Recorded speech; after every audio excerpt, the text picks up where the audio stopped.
Good afternoon. Welcome to the section on New Law Professor's Spring webinar, How to Better Construct and Grade Exams to Enhance Assessment and Learning. My name is Tim Duff. I teach at Suffolk University Law School, and I'm the chair of the section on New Law Professors. And I'm delighted today to be able to bring you this program. Writing and grading exams is an often overlooked topic, and like most things in life, course design and teaching is best done by beginning with the end in mind. Today, I'm particularly excited about our two presenters, Professor Sharmila Murthy and Howard Katz. First, Professor Murthy teaches at Suffolk as well, where she is an associate professor and director of faculty scholarship and research. She teaches and writes primarily on property law, environmental law, international law, international environmental law, poverty, and human rights. She's won numerous awards for teaching and scholarship. I won't list all of those, but I will mention two that are particularly noteworthy for today's topic. Last year, she won the University Award for University-wide Award for Faculty Outstanding Teacher, and the Innovative Teaching Award from Suffolk University's Center for Teaching and Scholarly Excellence. She also has leadership roles with AALS. She's been the chair of the Environmental Law section and the Human Rights section. Howard Katz teaches at Cleveland Marshall College of Law in Cleveland, Ohio, where he is the legal educator in residence. And he's focused on best practices across numerous areas, including admissions, academic support, bar passage, curriculum, and teaching. Professor Katz has been involved with higher education for more than 30 years, and he has been a professor, academic associate dean, administrative associate dean, as well as special advisor at numerous law schools. He also has a long list of accomplishments, but of particular significance today. Professor Katz has co-authored the text, Strategies and Techniques of Law School Teaching, and has helped develop and is the editor of the Strategies and Techniques series of books, which provide subject matter specific advice for law professors. He presents frequently on teaching topics and is very involved in the section for new law professors and is on the executive committee. And I met Howard Katz at a new law professors program presentation at an annual meeting a number of years ago. And I've heard him present many times and have always learned a great deal. So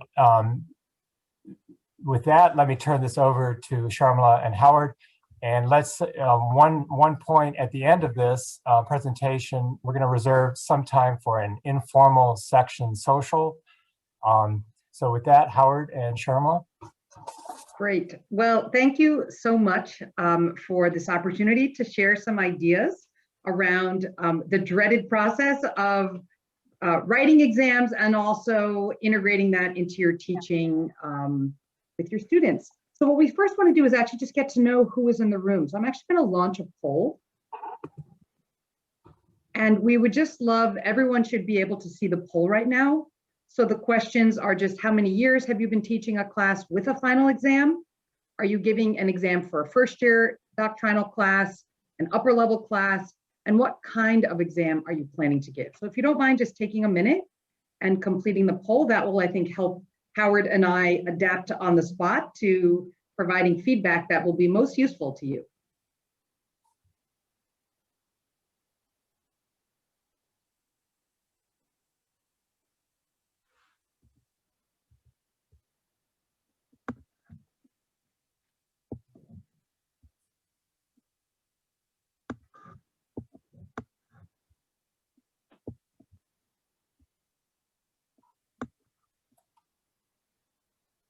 We're reaching a critical mass, so we're almost at 90%, so I'm going to close it out in just a few seconds.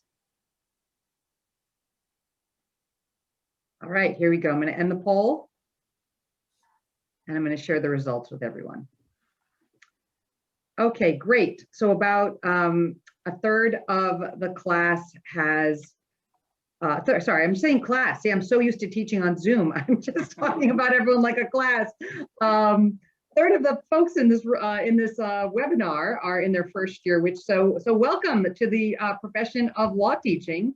And quite a number of people are giving exams in a first year class and upper level classes, and a mix of exam types. All right, that is super helpful. That is super helpful to know, so thank you. All right, so I'm going to kick it off, and I'm going to share my screen with you.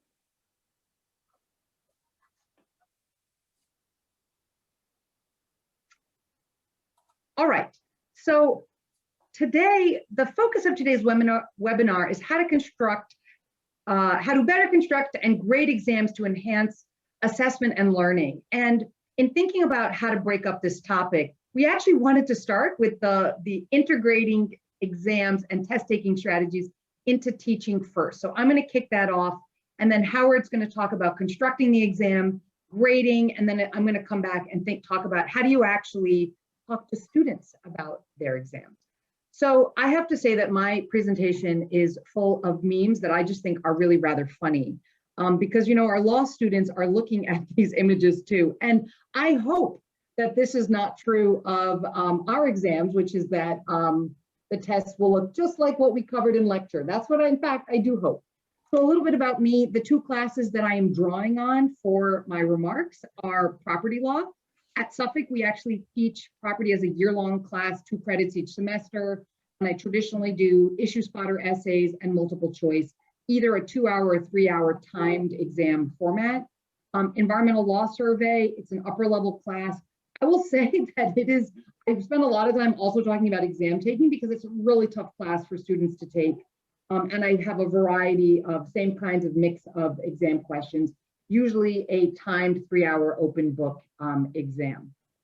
And I do confess that I do tend to make exams that are difficult to necessarily finish, except for the top students, because we do have to grade on a curve, at least for those larger classes. So what I first want to say is I realize for those of you who are in your first year of teaching, you're thinking, I don't have old exam questions to give.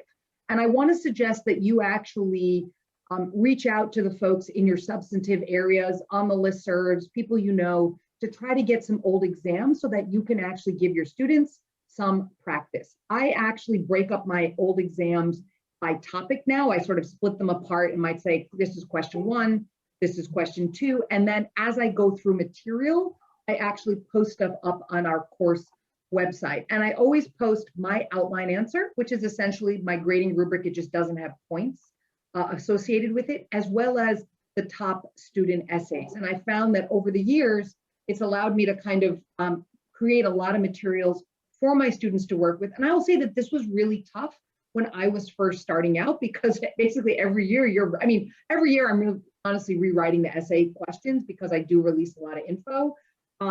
Multiple choice I don't release, but I'll talk about how I share that info later. And then I also try and actually end at various points in the semester when I am transitioning between substantive units.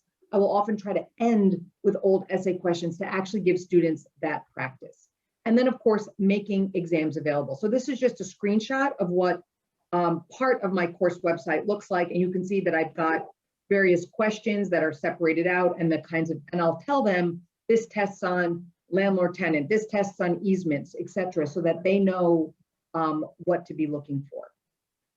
The other thing that I want to say, especially for 1Ls, but I think that even 2Ls and 3Ls really appreciate when folks who are teaching in the doctrinal subjects really try to make the connection between what they're hearing in legal writing, especially in their first year legal writing classes.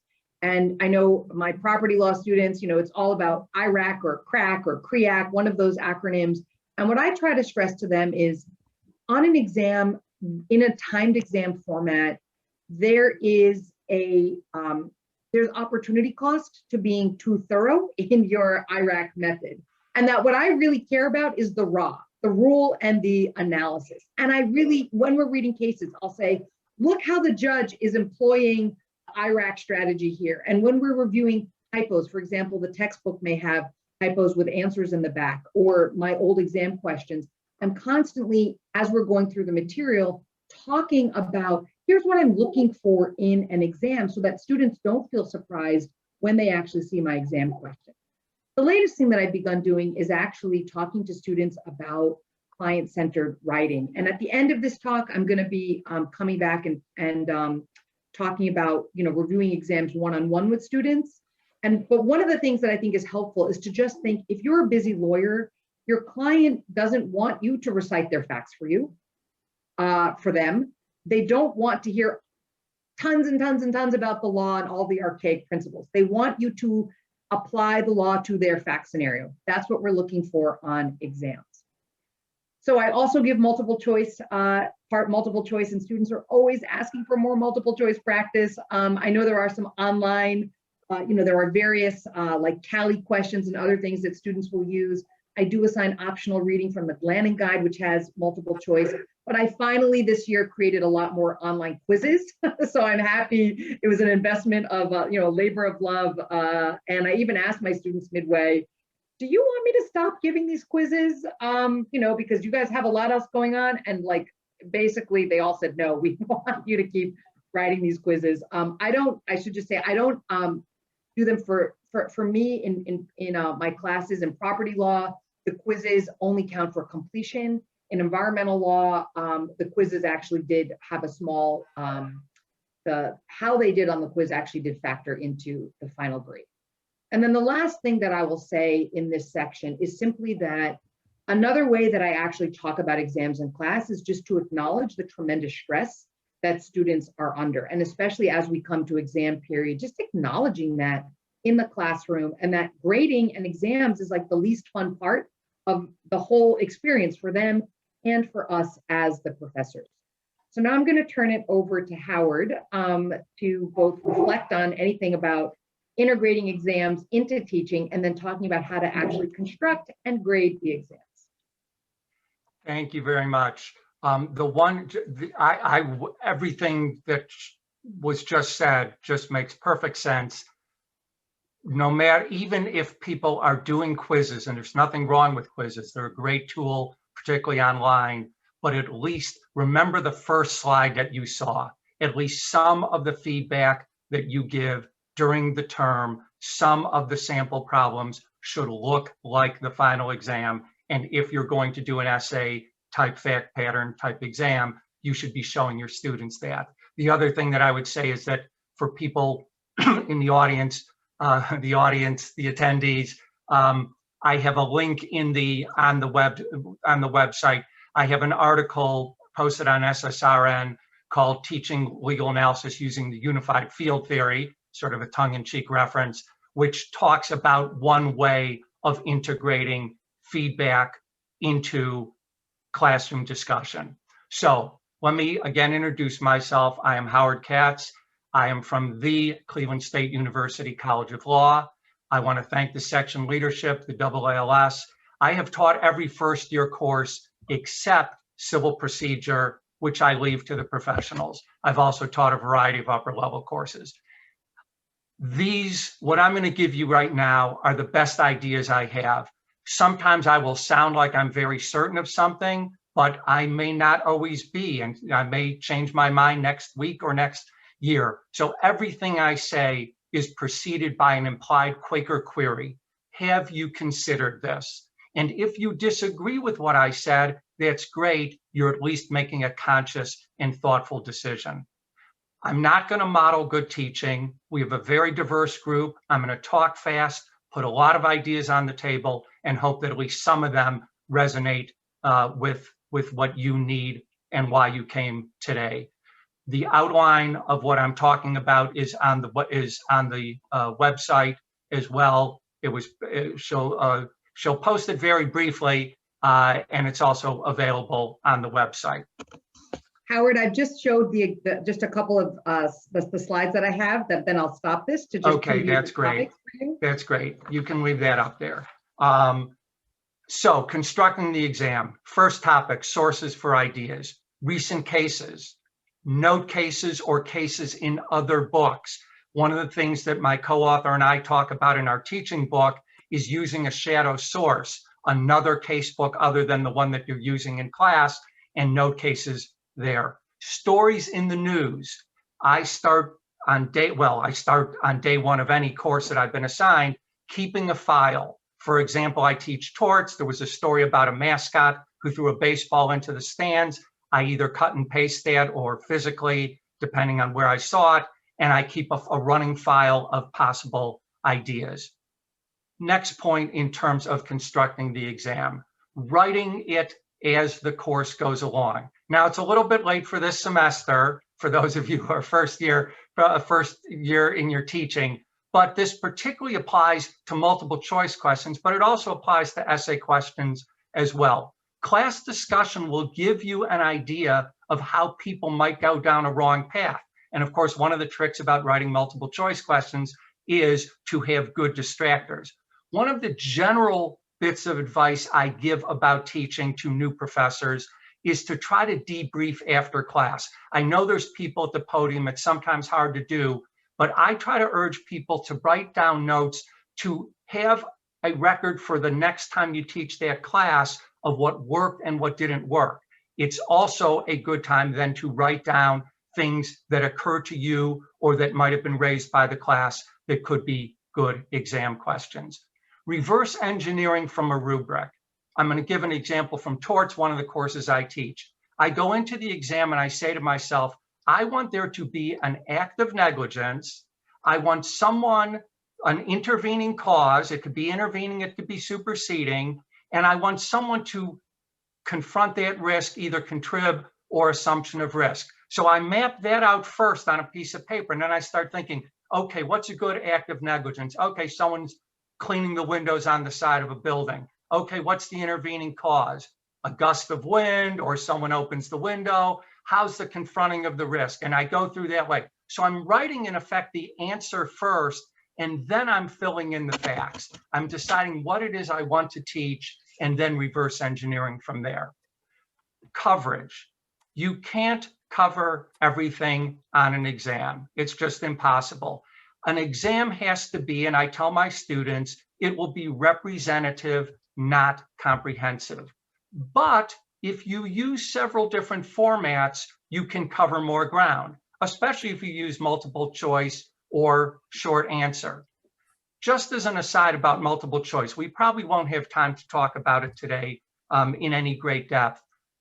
There are, of course, the kind of multi-state bar exam type questions, the truly analytical multiple choice questions. There is nothing wrong with having short answer or multiple choice questions that you use strategically. A more straightforward question, which will assess whether the students learned some basic rule about a given topic, and it sends a signal to the students, your current ones and future ones, that that area will also be on the exam, even though it isn't the major area, the major topic that you covered in the course. Of course, there are several different formats or types of questions, fact pattern, true essay, essays or memos which take a point of view, short answer, multiple choice. The most important point here is the one that was already made. You need to let your students know which formats are going to be used. They are going to assume, particularly in a first year course, that you're going to have a fact pattern issue spotting. They are assuming in most courses, unless you teach in a way that signals this, that there's not going to be a discuss the historical development of negligence or strict liability, that kind of question. If you're going to use that kind of question, fairness dictates that you tell your students in advance. And it's particularly important because some of our students consider themselves to be outsiders for one reason or another. They are less likely to be given to have heard about kind of the secret playbook about how law school is done. And those students are the ones you need to be the most fair to by telling them what to expect on the exam. As an aside, in terms of what you give out, what you tell people in advance, you should consider giving the instruction sheet out in advance. It tells them at least some degree of the expectations. In a small way, it can reduce time pressure and anxiety. And so it's something you should consider. Does it save them a lot of time? No, it doesn't, but it might save a little time, and I'll come back to that topic later on. Next topic, using what I call directed questions. Instead of a fact pattern, let's say a 1 hour, an hour and a half question, and you say, tell me the rights and duties of all parties, I try to oftentimes, if I can, break out the fact pattern into separate, discrete questions. First, tell me if Abel committed prima facie negligence. Second, tell me if Abel has any defenses. If you use this format, first of all, you need to make clear to students, because particularly you have to tell students, I am going to use this format, and even if you answer the first question in a particular way, and you conclude, for example, that Abel did not commit an act of negligence, then the second question is going to be, did they have any defenses? And that student's just going to say, well, I just said that they didn't commit an act of negligence. And so when you structure these questions, you have to structure them by saying, regardless of your answer to the previous question, now answer this question. And you need to tell your students before they walk into the exam that this is how the questions are going to be structured. You do sacrifice the ability to grade students on their ability to organize an answer, but you cover more ground in less time because they don't have to spend their time organizing and connecting the parts of their answer.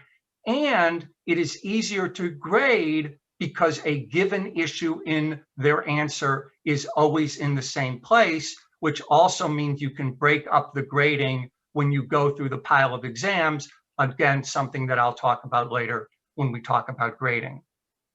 The next point, avoiding unintentional complexity. When I taught criminal law for the first time, someone warned me, if you have two people doing something, it's always going to be a conspiracy and or a solicitation. And unless you want to examine on that, don't have two people perpetrating the crime. In contract law, UCC versus common law, do you want them to spend time discussing which applies, or do you want to tell them and just assume it? So you need to avoid creating another layer of the answer that you may have not expected.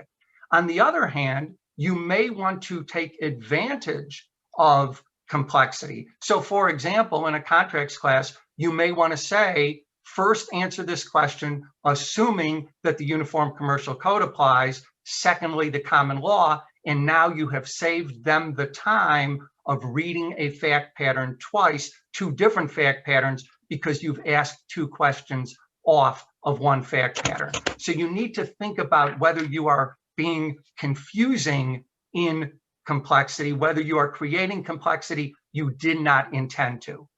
The flip side of intentional complexity is intentional simplicity.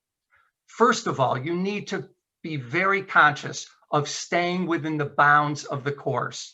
You can't assume they have extrinsic knowledge of other courses, and you can't assume that they have extrinsic knowledge of technical matters. If it's a torts exam, which involves products liability, not everyone knows exactly how something that's attached to the back of a tractor works, just to give one example. Simple names. I'm going to get in trouble if any of my colleagues look at this, because I have several colleagues who like to do literary works while they're composing exams. I believe in using simple names. I believe in not using pop culture references, because not everyone's going to get them, or they're going to get them and they're going to think about that person, and it may color how they think about the person in the context of your exam.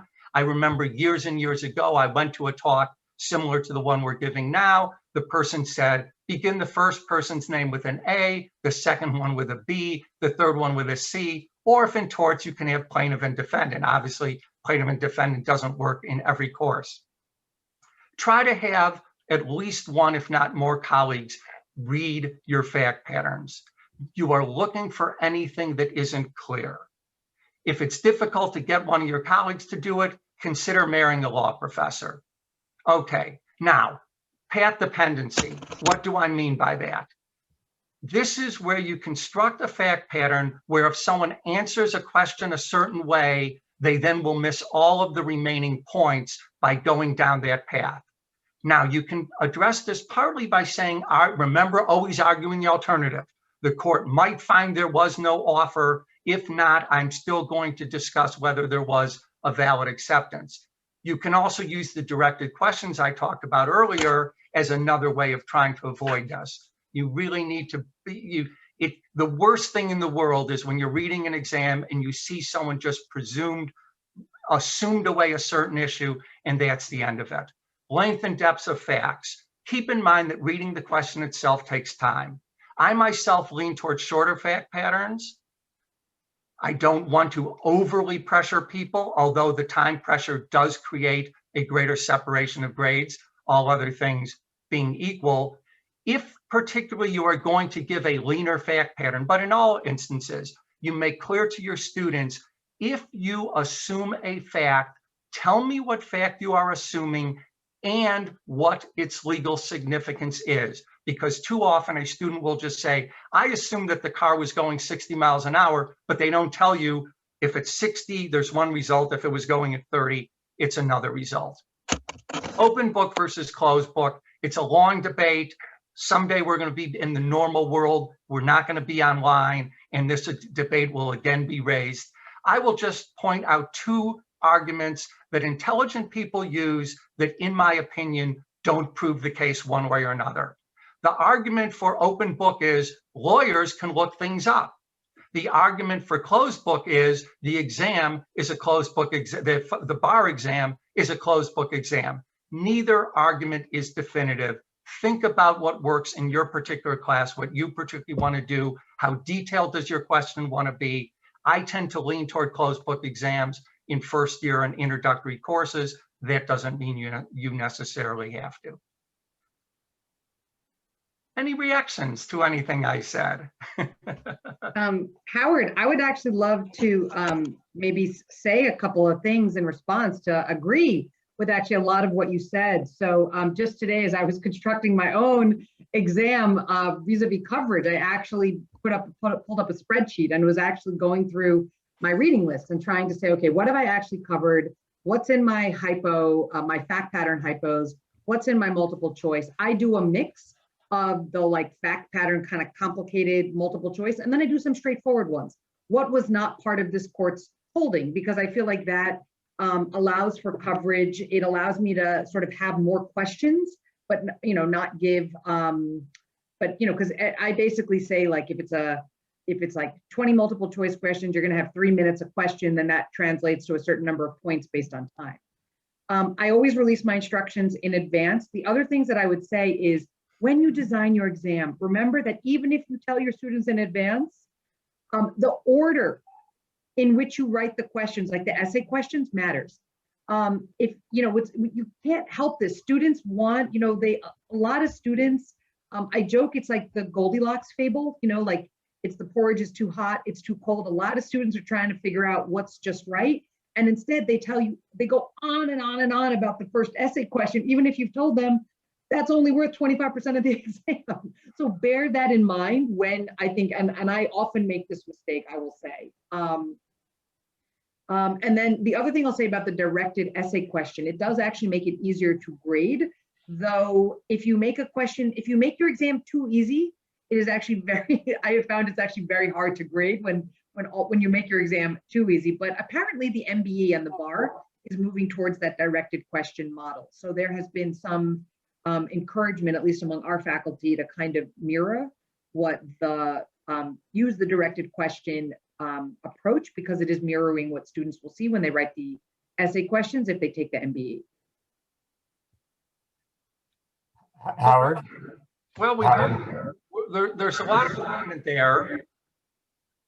There's a lot of agreement there. I'm going to now talk about grading, and I know we're going to have at least one spirited discussion, perhaps. So let me talk about grading a little bit. We've talked a little bit about governing the students' expectations, but what about your expectations? First point is obvious. Remember, these are law students. These are not practicing lawyers. They are not experts. They are not judges. And we could even grade some judges' opinions and perhaps not give them an A or even a B or a B plus. It is very important, particularly if you are new in the business, to avoid being frustrated or worse when your students aren't getting something on the exam that you think obviously they should have understood. Now, that doesn't mean we ignore the feedback we get from our exams, because just like reading course evaluations, we don't want to overreact, but we still want to take into account if almost no one in the class got something, next time you teach that, you might have to think about teaching it a different way. But inevitably, newer professors, one, they get frustrated grading their exams, they're disappointed, and two, they tend to obsess about it and regrade and regrade and regrade. I have always told myself that when I stop being frustrated by the performance of my students on the exam, it's time for me to stop teaching, because I will be frustrated every year, no matter how well I think I did in class, no matter how much I adjusted my teaching, it somewhat goes with the game. Okay, the next point, whether to use a rubric or global or gestalt grading. I am a big believer in using a rubric to grade fact pattern-based essay type questions. I'm trying to avoid two cognitive fallacies. One is the anchoring fallacy. You start reading an exam and it looks good. And then the first time it's missing something, you say, well, this is a good exam, and they just happen to miss that one thing. And so you tend to anchor to what you read at the beginning. The flip side of that is the recency fallacy. What you read near the end of an answer may influence your grade more than it should. Now, if you break an exam into smaller pieces using directed questions or some other method, this is less critical of an issue. If you have a 2-hour fact pattern, I at least believe that it's very hard to hold 2 hours worth of answer in my brain at one time. Teaching to the exam in a good way. I have heard professors say, I want each student to work through the material and formulate their own statement of the rule. And my response is, no, you don't. You want everyone in your class to state the 3 elements of battery the same way. You have thought about how the restatement and the cases and whatever else you have brought to the class, how that relates to stating those rules, breaking down rules into elements and sub-elements, into gray areas, into policy arguments. And you want the basics of every answer to look more or less the same. Yes, it's very boring to read similar answers, but for first-year courses particularly, the point of the exams is not to entertain the professor. The point of the exams is to make them fair and easier for you to grade, not harder. And if you have to spend time thinking, well, they stated the rule a little bit differently and they forgot one of the sub-elements when they stated the rule, and therefore they didn't discuss it, do I give them 2 fewer points, 4 fewer points? Does that count? Does that not count? It makes an exam more fair and more easy to grade if you don't have to spend time agonizing and deciphering different rule statements. And believe me, if you don't work out rule statements in class, and again, this is something that I address in my article, if you don't do that on the board or on PowerPoint or in class discussion, they will pull rules from Gilbert's, from manuals, from examples and explanations, from the restatement, from everywhere, and you have to deal with that on the exam. More generally, the format of the exam, as we've sort of referred to before, affects whether grading is easier. And in general, and this is not always true, but in general, the things that make grading easier also make it more fair, because the more you can go through an answer and grade each one similarly, the more fair you are being to each student. A couple of quick points about fairness and about efficiency. Grade each question independently. So you start the pile at one end when you're grading question 1, you shuffle them, or you start at the other end for question 2. even if, well, whether you break up your grading into smaller chunks of time or whether you do it all in one sitting, at the beginning of a session, it's a little bit hard to keep that exact same attitude later in the session. Now, that happens to be one reason that I like breaking things more granular, because I think then I can pick up an exam, even if I'm just, if I only could do 5 or 10 at a time, and I don't have to remember what each other one looked like. That's a different point. Grading on a separate document. This at least is how I grade, and I know that there's a lot of different ways people grade. I grade on a separate sheet of paper, one sheet for each question for each exam. I have my rubric on there, and I make notes to myself. I am not writing on the exam. I don't show this rubric with the points to students, because then they say I should have gotten 3 points instead of 2. But if I'm sitting in front of a student in my office, I literally can recreate where they got points and didn't get points almost without looking at their exam, although I do look at their exam before I meet with them in a scheduled appointment. There are upsides and downsides of this. I had one student years ago when I was teaching criminal law. He happened to be a police officer. I thought he was kind of my canary in the mine. If I can sell it to him, I can sell it to everyone. He's not going to say, oh, that's unrealistic. That's not the way the real world works. He loved me as a professor. I get a notice a month later from the associate dean saying he filed a grading challenge, and he wrote in the challenge there was nothing written on his exam, so therefore he must have done well on the exam. So there are problems with that system, but that's because he didn't ask me to go over his exam before he filed that challenge. Final point, utilizing a rubric. If you are going to use a rubric, a kind of detailed granular rubric, the first thing I would say is you want to read, and this is true whether you use a rubric or not, is reading at least some exams at the beginning to calibrate your rubric.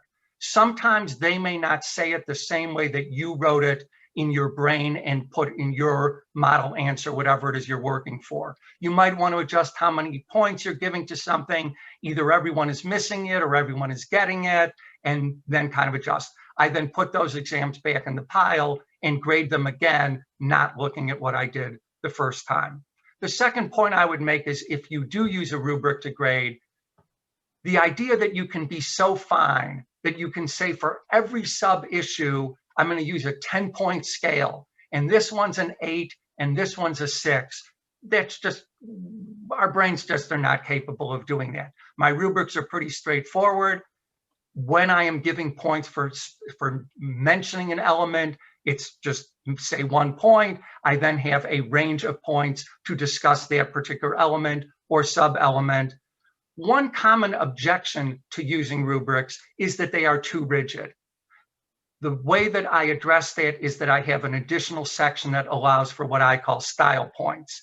I can add points for qualitative reasons. A well-written exam, a well-argued exam, if I didn't use directed questions, a well-organized exam. So those are some of the things that I think about when I am grading. And again, the whole idea is you are trying to be fair to your students, you are trying to measure what they've actually learned, and you are trying to be more efficient in your grading, because the more efficient you are, the more fair you will be.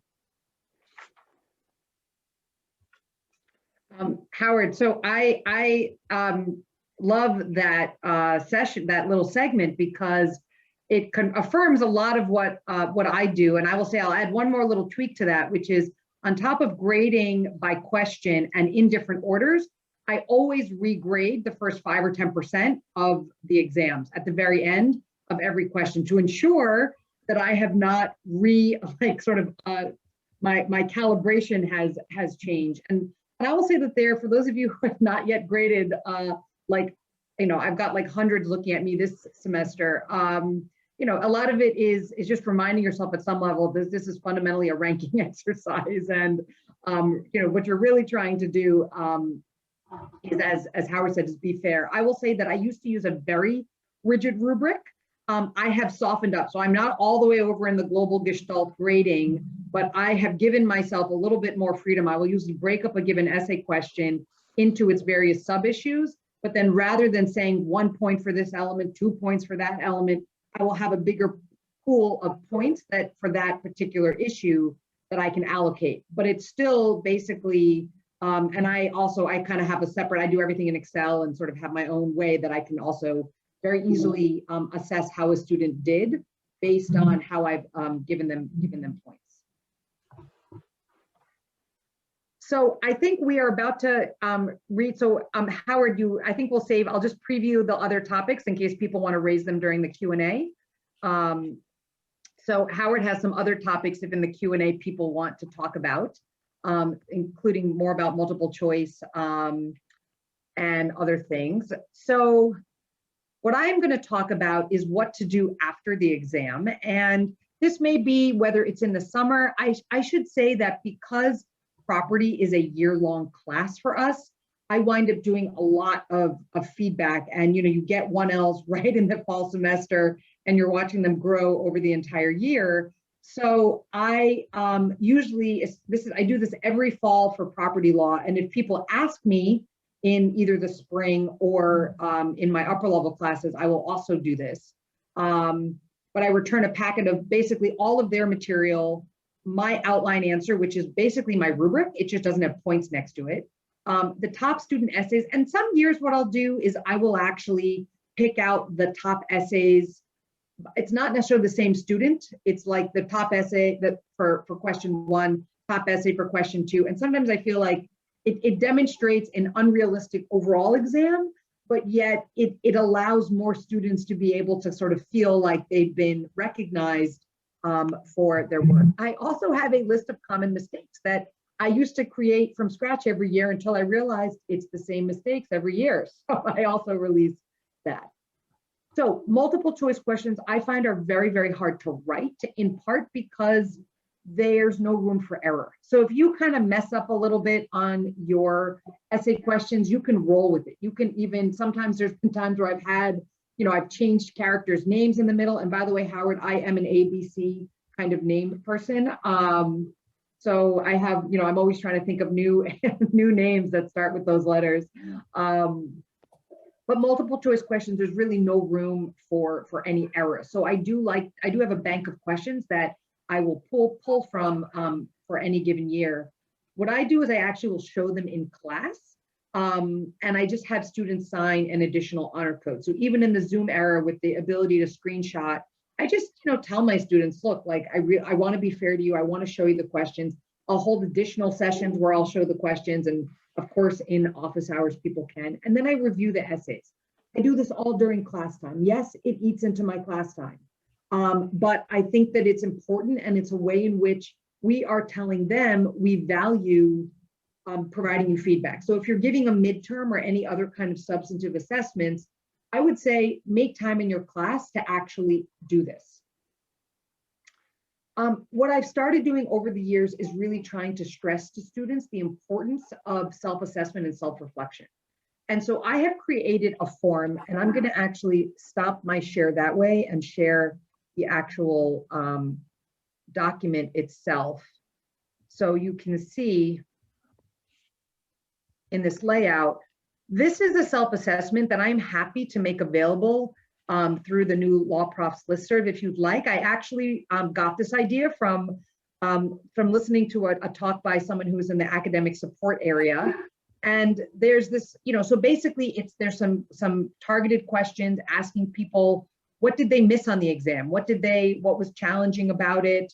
What did they find difficult? I asked them about time management. I asked them to compare their answers to the model student answers.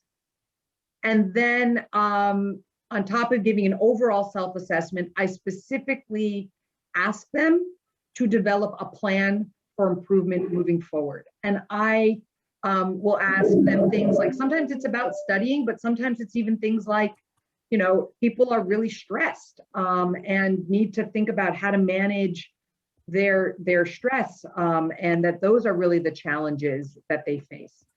The last thing that I will say is that I feel really closely. We have a fabulous academic support team at Suffolk Law.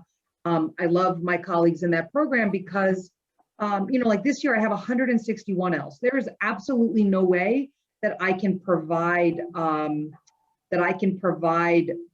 individualized feedback to everyone. And so sometimes I'll tell people, hey, you can send me, if you've done the self-assessment and you realize you don't want to meet with me one-on-one, you can send me an email and just tell me what you learned, right? And then if I ever need to write you a letter of rec, you remind me about that email.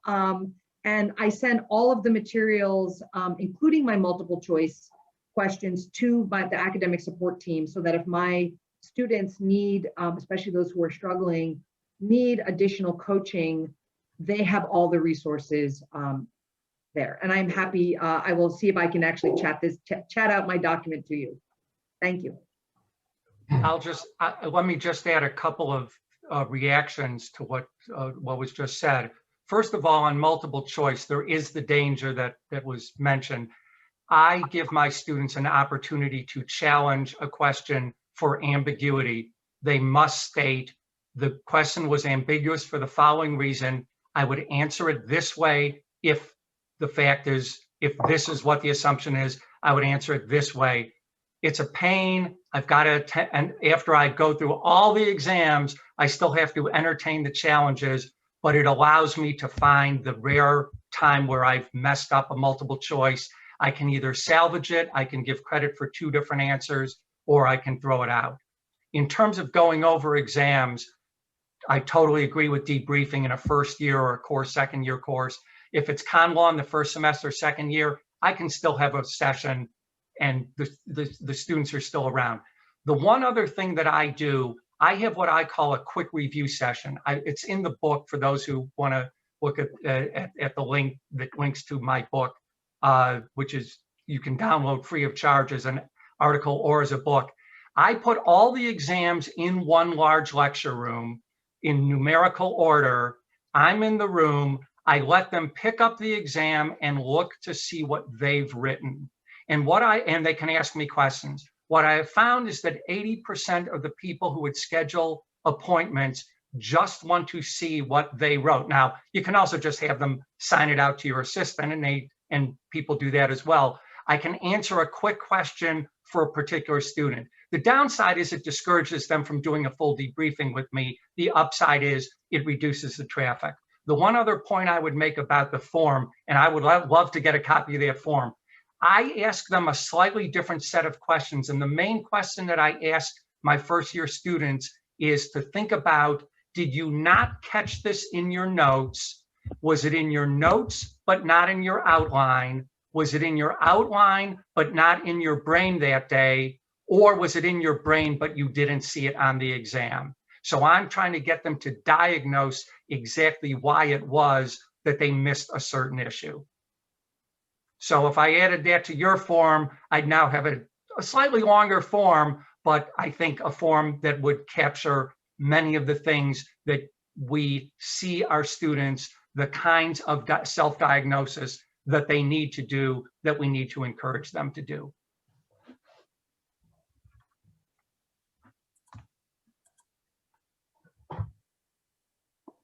Thank you both. And I think we'll throw it open to questions now. I think we reached that time. As for the self-assessment, I will work with Sharmila and get that out to. Oh, I should say, I'm going to email it to Clarissa. I can't actually attach it. I don't have the ability to actually upload it, but I'm in the process of emailing it to Clarissa, who will then send that out. But let's open it up to questions if anyone wants to comment or ask a question.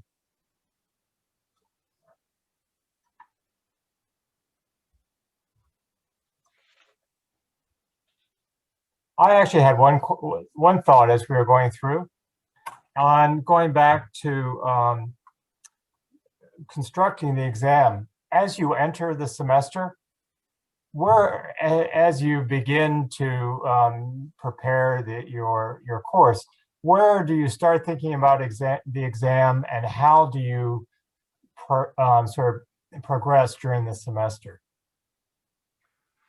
I'll answer that in a couple of ways. One, for the newer professors, and this is a more general bit of advice about teaching, to me, it is absolutely essential that you have some vague idea, even the first time you teach a course, of where the course is going. I often joke that, the Nutshell series of books, they're not detailed enough to actually write a good exam answer, and no one would read them as recreational reading. The reason that Nutshells and similar books exist is for new professors to be able to get an overview of the entire topic of any new course they've been assigned. So first of all, I want to know where the course is going. And obviously, as I'm developing my syllabus, I'm making those determinations. So as I go into the course, I'm pretty much thinking there are major topics in this course. There's going to be a question on negligence. There's going to be a question on some aspect of intentional tort. In contracts, there's going to be, in contracts 1, if you have the luxury of a 2-semester course, you're going to have offer and acceptance. Now, then you have to start thinking, am I really going to give an exam question on one of the more arcane areas of the law, for example, consideration in contracts? So I will go into a course. Maybe the first time I taught the course, I didn't have a clear vision. By the second time, I have a pretty clear vision. There are certain main topics I know I'm going to examine. There are certain difficult topics that I need to examine, other topics that I might make a decision. I know I'm not going to examine it, or I'm not going to examine it in depth. And therefore, either I can devote less time to it when I teach it, because I don't have to go in enough depth to generate an exam question, or I'm going to teach it straight, and then I'm just going to know that I'm not going to examine it. So I really do think about that.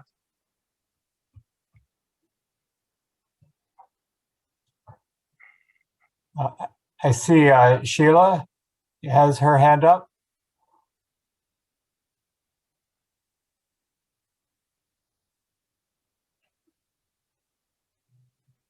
Remember to unmute yourself.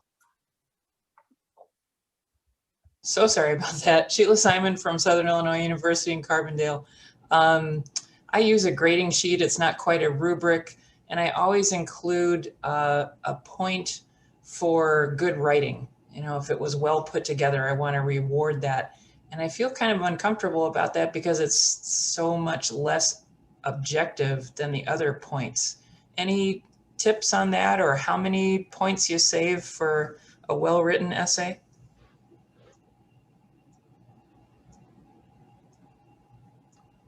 I would say I do the style point thing, but I have it only a very few points. In the equivalent maybe of a full discussion of one element. So if I'm giving, if each element of negligence maybe has, or sub-element, maybe some have 3, some have 5 points. If I'm using that kind of scale, it might be at most 3 or 5 points. So I think that it is valuable to give. It is subjective, and that's why you want to think about giving some points. But again, don't worry too much. If you give them 2 instead of 3, that's highly unlikely to change their grade. But I'm not going to give 10 points for well written on a question that is only 30 or 40 points total possible. I'm trying to give them some additional reward. And I really believe in organization. And in class, when I do elements of torts or contracts or property, we're going element by element. I believe in that as a method, but I don't want to over reward it on the exam. I want to reward it, but not over reward it. That sounds smart. Thank you.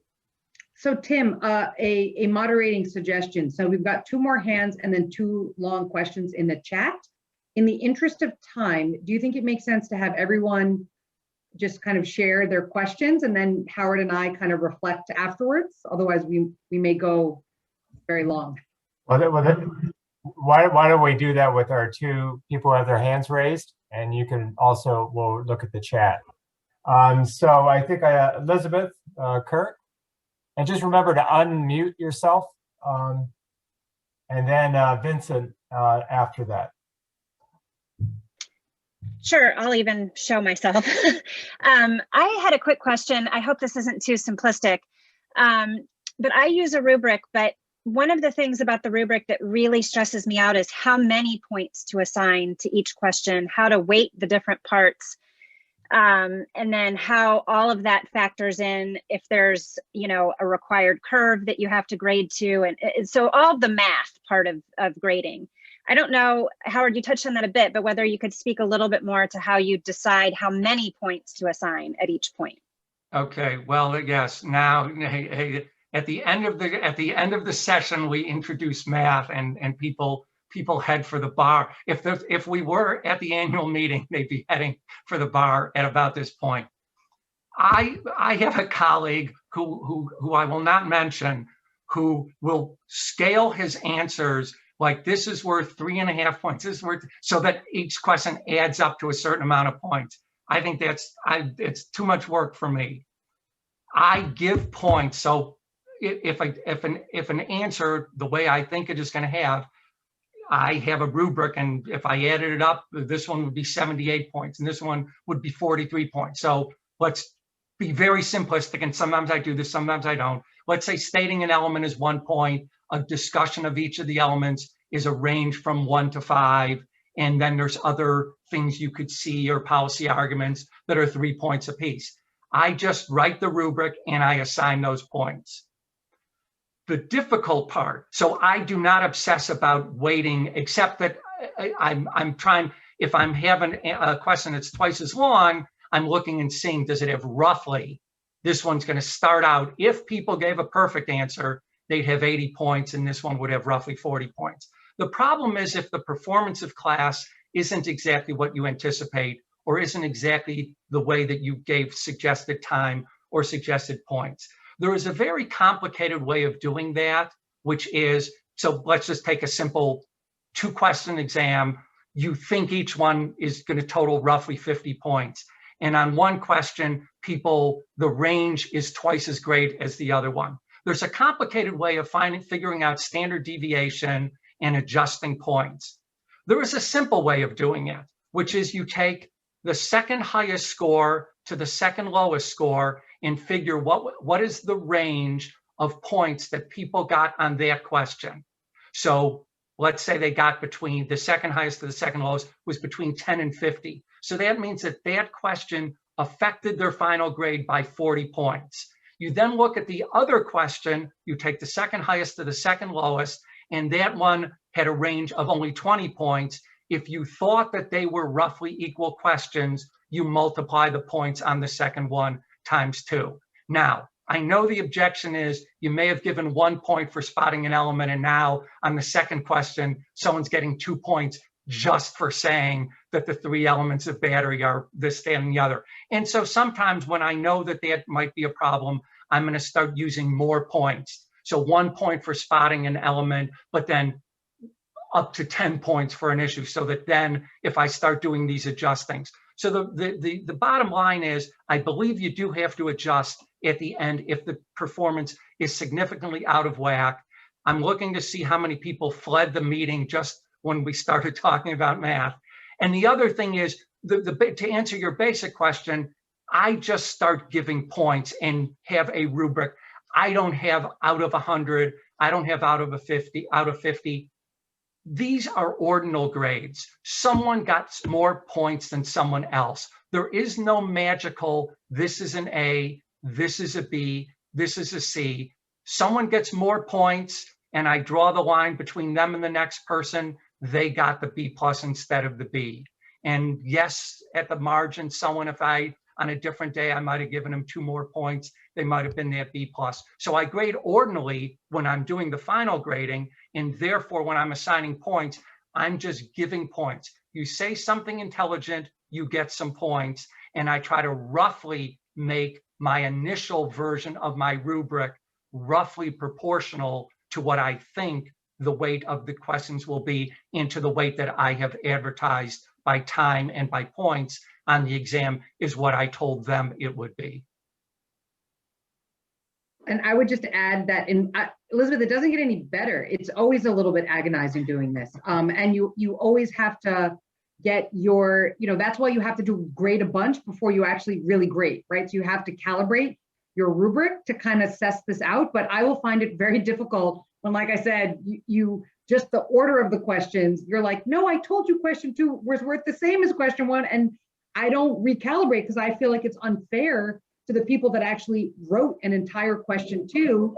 And a lot of people don't do as well if they just ran out of time, right? They didn't plan their time accordingly. So I'm mindful that I do want to get maybe Tim, you will call him Vincent, and then Yeah, I mean, Vincent, and I know that the time is short, but Vincent Sutherland. Yep, I'll be quick. Thanks for this. It's been great. I'm a clinical teacher, so I don't give exams. So I have to give one this year, competing in a seminar, a 2-credit seminar. And I'm curious, it's an 8-hour take-home exam. How do you know how many questions or how few questions to ask? I mean, I know I can't ask just one question, although I'm tempted to, I want to, but I feel like I should ask at least more than one. But I'm wondering, how do you sort out what the correct number of questions to ask might be on an exam? I'm thinking about issue spotting essay questions. I will just say that part of the reason why I always give short timed exams is because the only kind of exams I had in law school were the 8-hour or 24-hour exam take homes. And I felt like you were like this the entire time. So I would say, you should probably, so I would say that my own sense is that, you really want to think how many hours of those 8, do you expect people to actually sit down and be typing or working for the full 8 hours? Or do you expect a lesser amount? And then think about what would it take for someone to just sit down and write, say, a 3-hour exam. And then, then you'll just have a better quality answer than what I get because I'm doing it under time constraints.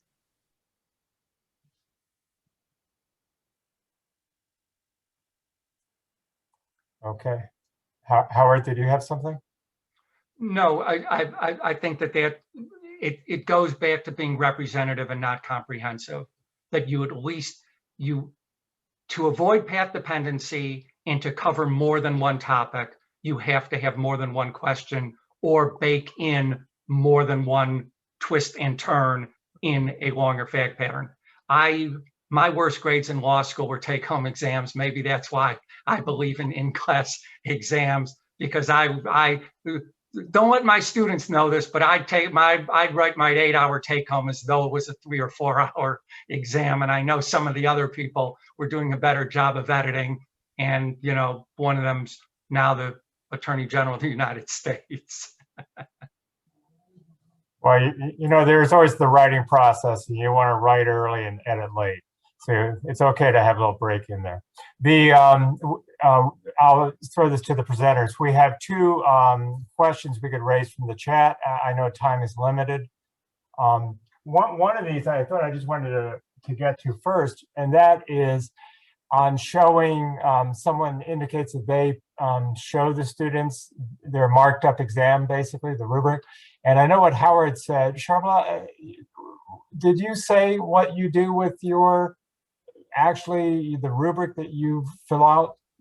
I don't show them the points. So I just give them what I call my outline answer, but it's essentially the points. And part of it is simply that I don't want to get into the, and I'm glad to hear, I'm going to find who said that in the chat. I think Joan say that she actually finds that, I mean, I'm sure it's great to add that to transparency. I will say that there is a little bit of the fear factor in me about, not wanting to get into a debate about why I gave 1 point versus 2 points for something. Well, I'll use this to segue into the other question from Yvette Butler about how much you should expect students to sort of self-assess. And she's referencing a midterm, but it sounds a little bit like when you give a sort of model answer, you're asking students to self-assess as well. Yeah, and students don't, I completely agree with Yvette's experience, which is that, what I try to explain to students is I try to explain to them that self-assessment is a learned skill, that something that will allow them to be an effective lawyer will in fact, will be to actually compare the answer. And sometimes what I will do is students, I'll say to them, if you really want me to give you better feedback, I try to let them lead the meeting. will like usually digest it a little bit, but I agree with you. Sometimes students haven't really done their own self-assessment. And then I'll say, if you really want me to give you a better answer and you really want to improve, what you need to do is you need to set a timer and rewrite the question. And I said, it doesn't matter to me if you already know the answer. The point is, I want to see if you know how to actually write an exam. And I've actually had a handful of students over the years like do that. And those are the students that I see actually make the real improvements. But it is, for a lot of students, I think it does actually just reduce the number of people that are coming to you and just sitting to you passively, waiting for you to talk to them. And I joke that you guys all remember Charlie Brown, the mom, who was like, wah, wah, wah, wah, wah, wah. And I tell them that's what I feel like. I say the same thing to you. But anyway, but I do think that if you, Yvette, I'd be curious if rather than handing out a model answer and common mistakes, if you actually discuss it during class, if that may in fact help alleviate some of it. That'd be my only suggestion. I have a quick reaction, and Yvette, you're onto something really important here, and it goes beyond just the topic today, because I do, in a year-long course, I will give a full class to debriefing the answer the next time. And every class that I am doing, we are going element by element. We are doing legal analysis as well as black letter rules. Even with all of that, what you will find is that a certain number of students, you have told them from the first day or the first week or the second week, here's how to approach an answer element by element. You have debriefed their exam. You have shown them the best answers or the model answer, as was discussed before. They then come into your office and you say the same thing. And they say, oh, I'm so glad I set this appointment with you. Now I get what you're trying to do. If I could figure out how we could short circuit that process so that we could do it to everyone at one time, rather than having to repeat it the fourth time one-on-one, you know, every school in the country would hire me. I'd be able to visit Hawaii and other remote places on someone else's dime. It's just really difficult no matter how well you structure it. And that form is a way of structuring what many of us do in other ways. It's just very hard for some students to hear it if they don't hear it from the professor one-on-one. And so all I can say is you try to give them feedback in as many different ways as possible. You give them outside sources, books that tell them how to do law school. You give model answers, you give sample midterms, and you try to short circuit that process as much as you can. And you can't be frustrated when not everyone gets it, because it just goes with the turf. Okay, thank you, Howard, Sharmila, thank you both for today. That was, I think it's been a great session. This, by the way, is our first webinar for the new law professors section. And I think it's been a great success. So thank you very much. And if folks have feedback on my form, please do, I'll put my email in the chat too. But if folks start using my assessment form and you have improvements, please do share them, because I'm always looking for them. I thought you were going to ask for a royalty. Okay. We do have a few minutes for an informal section social now.